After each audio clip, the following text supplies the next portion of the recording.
GV Prakash and Saindhavi இவங்களுக்கு இடையில இருந்த 11 வருட காதல் திருமண வாழ்க்கை எல்லாமே முடிய போற மாதிரி தான் இருக்கு. கடந்த வருஷம் தான் ஜிவி பிரகாஷும் சைந்தவியும் நாங்க பரஸ்பரமா விவாகரத்து வாங்கி பிரிய போறோம் அப்படிங்கிற மாதிரி அனௌன்ஸ் பண்ணி சொன்னாங்க. அதை தொடர்ந்து சென்னை குடும்ப நல நீதிமன்றத்தில் மனு தாக்கலும் பண்ணாங்க. தமிழ் சினிமாவில் பிரபல இசையமைப்பாளராக இருந்து நடிகராகவும் இருந்துட்டு வந்தவர் தான் ஜிவி பிரகாஷ். அவரோட பள்ளி பருவத்தோட நண்பராகவும் சினிமாவில் பின்னணி பாடகியா இருந்து பாடிட்டு வந்த சைந்தவியை தான் மேரேஜ் பண்ணிக்கிட்டாங்க. இவங்களுக்கு ஆன்வி அப்படிங்கிற ஒரு மகளும் கூட இருக்காங்க. திருமணமாகி 11 வருஷம் கழிச்சு நாங்க 2 பேருமே அபிஷியலா பிரிய போறோம் அப்படிங்கிற மாதிரி அனௌன்ஸ் பண்ணி குடும்ப நல நீதிமன்றத்துல வழக்க தொடர்ந்தாங்க.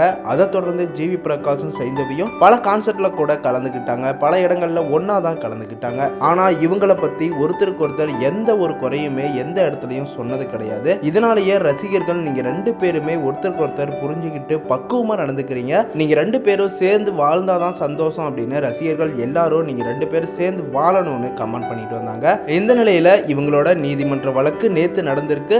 இப்போ வரைக்குமே ஜிவி பிரகாஷ் அண்ட் சைந்தவி இவங்க 2 பேருமே அவங்களோட விவாகரத்துல தெளிவா ஸ்ட்ராங்கா நிக்கிறாங்க. அது மட்டும் இல்லாம மகள் அன்பிய சைந்தவிய கூட பார்த்துக்கிட்டோம், அதுல எனக்கு எந்த ஒரு அபிப்பிராயமும் இல்லை அப்படின்னு ஜிவி பிரகாஷும் நேத்து நடந்த வழக்கு விசாரணையில சொல்லிட்டாரு. அதனால குடும்ப நல நீதிமன்றம் இந்த வழக்கோட தீர்ப்பை அக்டோபர் 30 அறிவிச்சிட்டாங்க. மகள் அன்பிக்காகவாவது நீங்க 2 பேரும் ஒன்னு சேர்ந்து வாழணும்னு ரசிகர்கள் எல்லாருமே வேண்டுகோள் வச்சிட்ட நிலையில ஏமாற்றம் தான் கிடைக்க போகுதா அப்படின்னு தீர்ப்பு சொல்ல போறத பொறுத்து தான் இருக்கு. ஜிவி பிரகாஷ் சைந்தவி குறித்து உங்களோட கருத்துக்களை சொல்லுங்க. அண்ட் மேலும் இது போன்ற அப்டேட்ஸ்க்கு நம்ம சேனலை சப்ஸ்கிரைப் பண்ணிக்கோங்க, பெல் ஐக்கனையும் கிளிக் பண்ணிக்கோங்க.